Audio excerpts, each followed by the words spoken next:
the anti-political dynasty bill at the House and the withdrawal of the minority support from what you perceive as a watered-down version. What can you say about this?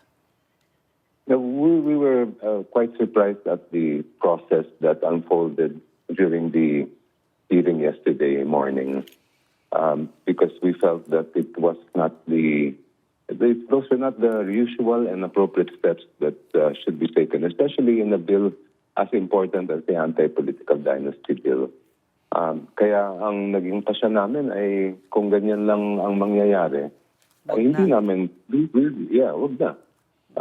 Because if from where we're coming from, the bill we filed calls for a fourth degree of affinity or consanguinity prohibition, to where they're going, in terms of what was adopted by the Committee on Suffrage, ay sobrang malayo. You know, of course, there's got to be a middle ground somewhere, and we're willing to find that middle ground. Pero it has to be reasonable naman.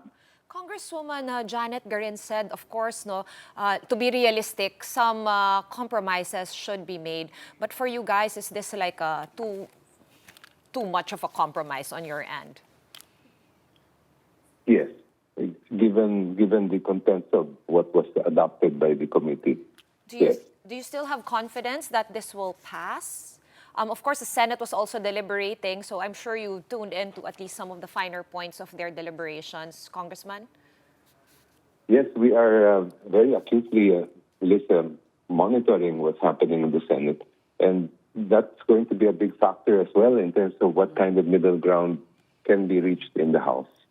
I just hope that all sides, all the proponents of the bills in the House are willing to really find a reasonable middle ground. And what is that for you? It's very hard. I don't want to show my cards at this point. This is something that will be subject of a lot of negotiation, and that will depend on what positions are taken in the coming days and weeks.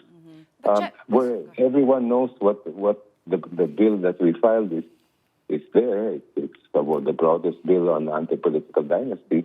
But at the same time, we are realistic and pragmatic enough to be open to finding a middle ground.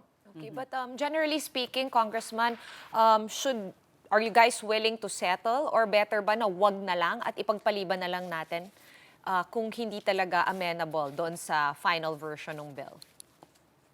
Well, kung ganito lang ang mangyayari, ang tingin namin ay imbis na maging anti-political dynasty yung bill kung sakaling magiging batas siya, Mas lalo. It will in effect legitimate political dynasty. And that's exactly the situation we want to avoid. Parang Trojan horse itong